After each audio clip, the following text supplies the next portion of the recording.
Seorang pria bekerja sebagai office boy di sebuah rumah sakit tua. Bangunannya sudah berdiri sejak lama.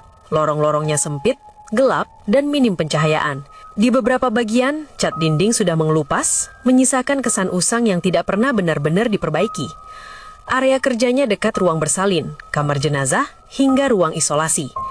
Sejak awal, tempat itu sudah terasa tidak nyaman, tapi semuanya benar-benar berubah saat ia mulai mendapat shift malam. Setiap malam, ia harus bekerja sendirian.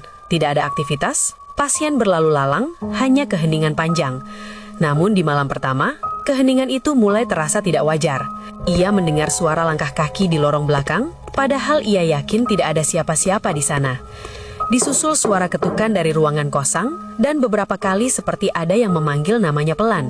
Awalnya ia mencoba berpikir logis, tapi semuanya berubah saat ia melewati dekat ruang bersalin. Dari dalam ruangan itu terdengar suara bayi menangis. Tangisannya jelas, nyaring, seperti bayi yang baru saja lahir. Dengan perasaan ragu, ia mencoba memeriksa ke dalam. Namun saat pintu dibuka, ruangan itu kosong. Sejak saat itu, ia mulai menyadari bahwa tempat itu bukan sekadar rumah sakit biasa. Malam berikutnya, teror semakin nyata. Saat sedang berada di ruang OB, ia mendengar suara benda jatuh. Ketika dicek, sesuatu membuat tubuhnya langsung membeku. Di lantai terlihat sepasang kaki pucat. Kaki itu perlahan bergerak sendiri, seperti mencari arah. Ia mundur dengan napas tertahan, tidak berani mendekat. Anehnya, bukan hanya dia yang melihat. Seorang satpam yang berjaga malam itu juga menyaksikan hal yang sama.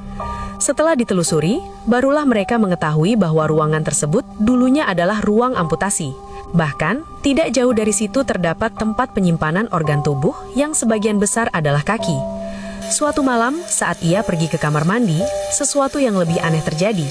Ketika ia berpapasan dengan temannya mengatakan bahwa tadi ia melihat dirinya duduk diam di meja kerja. Tidak bergerak, tidak merespon saat diajak bicara. Beberapa hari kemudian, ia mulai melihat sosok lain, seorang suster berpakaian seperti biarawati, berjalan pelan di koridor. Wajahnya pucat dengan tatapan kosong. Saat disapa, suster itu hanya menoleh perlahan, lalu tiba-tiba menghilang begitu saja. Setelah diceritakan ke karyawan lain, ia baru tahu bahwa sosok itu adalah perawat lama yang sudah meninggal sejak puluhan tahun lalu. Namun pengalaman paling mengerikan terjadi saat ia diminta seorang ibu yang tidak dikenalnya, untuk mengambil sesuatu di lantai 5. Lantai itu kosong, tidak digunakan lagi. Saat ia sampai di sana, suasananya terasa jauh lebih dingin. Sunyi, tanpa cahaya, hanya lorong panjang yang gelap. Ketika ia mendekati area toilet, ia melihat sosok wanita berdiri diam di depan pintu. Rambutnya panjang terurai, menutupi wajah. Saat ia sedikit mendekat, wajah itu terlihat hancur.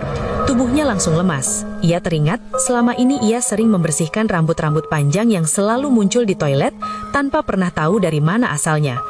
Dan malam itu, ia seperti menemukan jawabannya. Sosok itu pemilik rambut tersebut. Sejak kejadian itu, gangguan semakin sering terjadi. Suara langkah terdengar dari tangga darurat, diikuti suara lirih memanggil, "Tolong, tolong saya."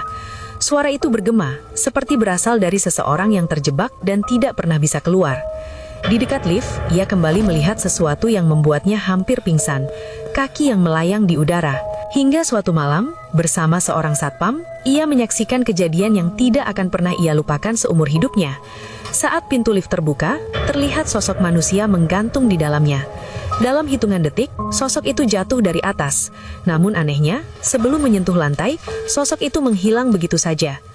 Satpam di sampingnya langsung pingsan, sementara ia hanya bisa berdiri kaku, tidak mampu bergerak ataupun berteriak. Belakangan diketahui, dulu pernah ada perawat yang jatuh dari lantai atas, entah karena kecelakaan atau mengakhiri hidupnya sendiri. Sejak saat itu, kondisi fisiknya mulai menurun.